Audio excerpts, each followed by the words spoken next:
തിരുവനന്തപുരം കോർപ്പറേഷനിൽ ബി.ജെ.പി. ഭരണത്തെ ഒഴിവാക്കാൻ എൽ.ഡി.എഫ്.-യു.ഡി.എഫുമായി ബന്ധപ്പെട്ട് രഹസ്യ ചർച്ച ആരംഭിച്ചു. 101 സീറ്റാണ് തിരുവനന്തപുരം കോർപ്പറേഷനുള്ളത്. അതിൽ 100 എണ്ണത്തിൻ്റെ തിരഞ്ഞെടുപ്പ് ഫലം പ്രഖ്യാപിച്ചു. ആ പ്രഖ്യാപിച്ചതിനോടനുബന്ധിച്ചാണ് പിന്നീട് വിഷയങ്ങളും പ്രശ്നങ്ങളും ഉണ്ടാകുന്നത്. ഭരണവുമായിട്ട് ബന്ധപ്പെട്ട സാങ്കേതിക വിഷയത്തിലേക്ക് കാര്യങ്ങൾ എത്തുന്നത്. അത് രാഷ്ട്രീയമായി വലിയ രീതിയിൽ ചർച്ച ചെയ്തു. കേരളാടിസ്ഥാനത്തിൽ തിരുവനന്തപുരം കോർപ്പറേഷനിലെ ഭരണം ബി.ജെ.പി. കിട്ടാതിരിക്കാൻ വേണ്ടി എൽ.ഡി.എഫും യു.ഡി.എഫും തമ്മിൽ രഹസ്യമായിരിക്കുന്ന ധാരണയുണ്ട് എന്നുള്ള പരാതി ബി.ജെ.പി. പറയുന്നതിനിടയിൽ ആ ഒരു അടിസ്ഥാനത്തിൽ തന്നെ ഒരുമിച്ച് കൊണ്ട് നീങ്ങാനുള്ള ഒരു രഹസ്യ അജണ്ട ഉണ്ടാക്കിയിരിക്കുന്നു എന്ന വിവരം പുറത്തു വന്നു. 101 ഈ സീറ്റിൽ 50 സീറ്റാണ് ബി.ജെ.പിക്ക് ലഭിച്ചത്.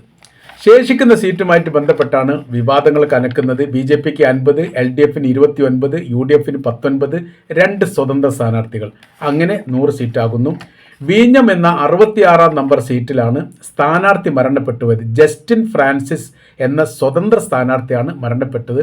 അതോടുകൂടിയാണ് അവിടുത്തെ ഈ തെരഞ്ഞെടുപ്പ് മരവിപ്പിക്കുകയും അത് മാറ്റിവെക്കുകയും ചെയ്തത്. അത് മാറ്റിവെച്ചതുമായിട്ട് ബന്ധപ്പെട്ട പ്രസ്താവന ഒന്നും പുറത്തു വന്നിട്ട് ഇലക്ഷൻ കമ്മീഷൻ ഔദ്യോഗികപരമായിട്ട് പറഞ്ഞതിന് ശേഷം മാത്രമാണ് അവിടെ ഇലക്ഷൻ നടക്കുക. ഇപ്പോൾ നിലവിൽ അവിടെ ഈ ആ ഒരു സീറ്റ് മാത്രമാണ് ബാക്കി. അങ്ങനെ നോക്കുന്ന സമയത്ത് എൽ.ഡി.എഫ് യു.ഡി.എഫും സംയുക്തമായ രീതിയിൽ 48-ഉം ബി.ജെ.പി. 50-ഉം 2 സ്വതന്ത്ര സ്ഥാനാർത്ഥികളാണ് ഉള്ളത്. ഒന്ന് എൽ.ഡി.എഫ് സ്വതന്ത്രമാണ്, ഒന്ന് യു.ഡി.എഫ് സ്വതന്ത്രമാണ്.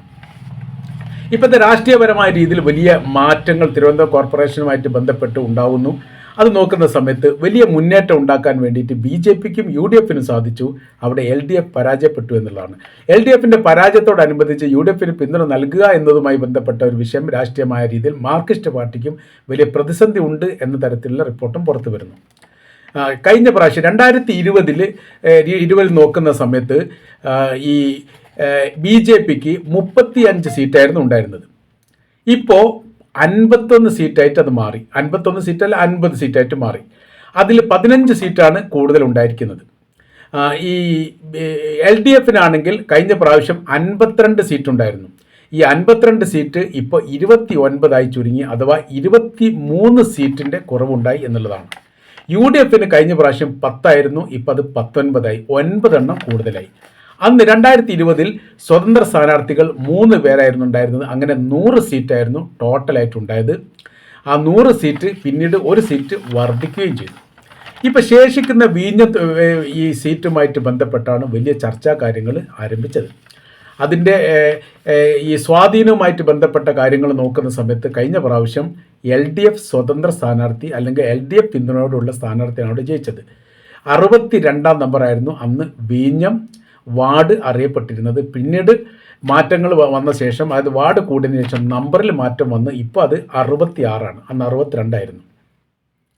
സെമീറ എസ് മിക്ദാദ് എന്ന് പറയുന്ന സ്വതന്ത്ര വനിതയാണ്, അതായത് എൽ.ഡി.എഫ് പിന്തുണയുള്ള സ്ഥാനാർത്ഥിയാണ് അവിടെ ജയിച്ചത്. അത് വനിതാ സീറ്റായിരുന്നു അന്ന്. ഈ ജയിച്ചത് 218 വോട്ടിൻ്റെ വ്യത്യാസത്തിലാണ്. 218 വോട്ടാണ് ഭൂരിപക്ഷം.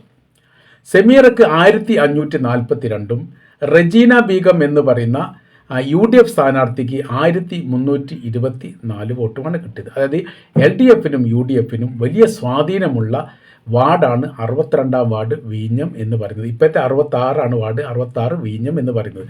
അതുകൊണ്ട് അവിടെ ഒരു തെരഞ്ഞെടുപ്പ് നടന്നാൽ തീർച്ചയായിട്ടും അവിടെ യു.ഡി.എഫ് അല്ലെങ്കിൽ എൽ.ഡി.എഫ് ജയിക്കും എന്ന കാര്യത്തിൽ സംശയമില്ല.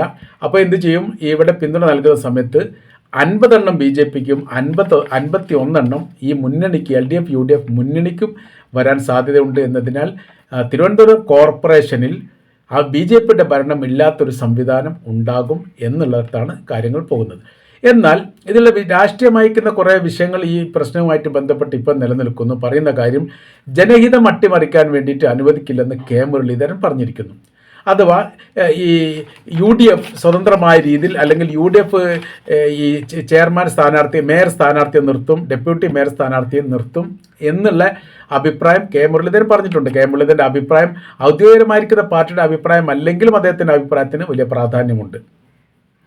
പിന്നെ 2 തരത്തിൽ ഈ വിഷയം പറയുന്നത്, ഈ എൽ.ഡി.എഫും യു.ഡി.എഫും സംയുക്തമായ രീതിയിൽ അവിശ്വാസ പ്രമേയം കൊണ്ടുവരികയോ അല്ലെ വിശ്വാസ പ്രമേയത്തെ എതിർക്കുന്ന രീതിയോ കാര്യങ്ങളോ ഉണ്ടാകുന്ന സമയത്ത് പിന്തുണയില്ലാത്ത അവസ്ഥയിൽ തന്നെ BJPക്ക് ഭരിക്കാൻ പറ്റാത്തൊരു സാഹചര്യങ്ങൾ സൃഷ്ടിക്കും. ആ കാര്യവും അവിടെ ഉണ്ടാവാൻ സാധ്യതകൾ പറയുന്നു. അപ്പോൾ അഡ്മിനിസ്ട്രേറ്റീവ് ഭരണമാണ് ഉണ്ടാവുക.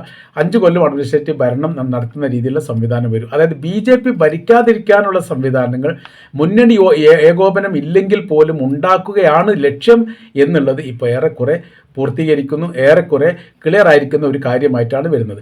അപ്പോൾ കേരളത്തെ സംബന്ധിച്ചിടത്തോളം ഇപ്പോൾ ഈ തിരുവനന്തപുരം കോർപ്പറേഷൻ BJPയുടെ കൈവശത്തിൽ എത്തിക്കഴിഞ്ഞാൽ ഏറ്റവും ചുരുങ്ങിയത് 2 സീറ്റെങ്കിലും തിരുവനന്തപുരം ജില്ലയിൽ BJP കിട്ടാൻ സാധ്യത ഉണ്ട് എന്ന് വിലയിരുത്തുന്നു. ഭരണ സ്വാധീനം ഉണ്ടാകുമ്പോൾ അല്ലെങ്കിൽ ഭരണത്തിൽ മേധാവിത്വം ഉണ്ടാകുന്ന സമയത്ത് അണികൾ ഏകോപിപ്പിക്കാനും സംഘടിപ്പിക്കാനും വളരെ എളുപ്പത്തിൽ സാധിക്കും. അങ്ങനെ വരുന്ന സമയത്ത് വലിയ മുന്നേറ്റം ഉണ്ടാക്കാൻ വേണ്ടിയിട്ട് സാധിക്കും BJPക്ക് എന്നുള്ളതും അത് വരാൻ പോകുന്ന കാലത്തെല്ലാം കേരള രാഷ്ട്രീയത്തിൽ സാരമായിട്ട് ബാധിക്കും എന്ന് LDFും UDFും ഭയപ്പെടുന്നു. അതുകൊണ്ട് വിട്ടുവീഴ്ച മനോഭാവത്തോടു കൂടി ഭരണത്തിൽ എത്താതിരിക്കാനുള്ള സംവിധാനങ്ങൾ ഒരുക്കാൻ 2 മുന്നണികളും തയ്യാറായിട്ടുണ്ട്, നേതൃത്വം തയ്യാറായിട്ടുണ്ട്. എന്നാൽ അണികൾക്കിടയിലുള്ള അഭിപ്രായ വ്യത്യാസങ്ങൾ ഏത് തരത്തിൽ പരിഹരിക്കും എന്നതിനെക്കുറിച്ച് 2 മുന്നണികളും വലിയ രീതിയിൽ ചർച്ചയും ആരംഭിച്ചിരിക്കുന്നുണ്ട് എന്നാണ് നമ്മൾ മനസ്സിലാകുന്നത്. ഇപ്പോഴത്തെ വിഴിഞ്ഞത്തിലെ മാറ്റം അത് ഇങ്ങനെ കൂടെ അതിൻ്റെ കൂടെ പറയുന്നുണ്ട്. കേരളത്തിൽ മൊത്തം വലിയ രീതിയിലുള്ള UDF തരംഗമാണ്. ആ തരംഗത്തിൻ്റെ ഇടയിൽ വീണു പോയതാണ് തിരുവനന്തപുരം കോർപ്പറേഷൻ. അതല്ലാതെ വോട്ടിംഗ് പാറ്റേണും അതുമായിട്ട് ബന്ധപ്പെട്ട കാര്യത്തിലൊക്കെ വലിയ സ്വാധീനം തിരുവനന്തപുരം കോർപ്പറേഷനിൽ LDF എല്ലാ കാലത്തും 30 വർഷത്തോളം അവിടെ ഭരണം നടത്തിയത് LDF ആണ്. അപ്രതീക്ഷിതമായ രീതിയിലുള്ള ഒരു ഭരണമാറ്റമാണ് ഇപ്പോൾ ഉണ്ടായതെന്ന് ചുരുക്കം. വലിയ സ്വാധീനമുള്ള ഏരിയകളാണ് തിരുവനന്തപുരം കോർപ്പറേഷൻ എന്ന് പറയുന്നത് LDFനെ സംബന്ധിച്ചിടത്തോളം.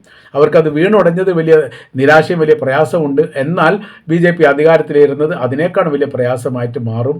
അത് ഭാവി രാഷ്ട്രീയത്തിൽ തിരുവനന്തപുരം കോർപ്പറേഷൻ ഭാവിയിൽ കിട്ടാത്ത ഒരു സാഹചര്യം BJP അധികാരത്തിൽ വന്നാൽ ഉണ്ടാവാൻ സാധ്യത ഉണ്ട് എന്നുള്ള നിരീക്ഷണം യഥാർത്ഥത്തിൽ ഇപ്പോൾ വളരെ പ്രാധാന്യത്തോടു കൂടി വന്നിരിക്കുകയാണ്. അങ്ങനെ നോക്കുന്ന സമയത്ത് വിട്ടുവീഴ്ച മനോഭാവത്തോടു കൂടി നീങ്ങാൻ വേണ്ടിയിട്ട്, അതായത് UDFനെ ആ വലിയ രീതിയിൽ അവിശ്വസിക്കേണ്ട കാര്യമില്ല, അവരെ പിന്തുണ കൊടുക്കുകയാണ് നല്ലത് എന്ന് പറയുന്നു.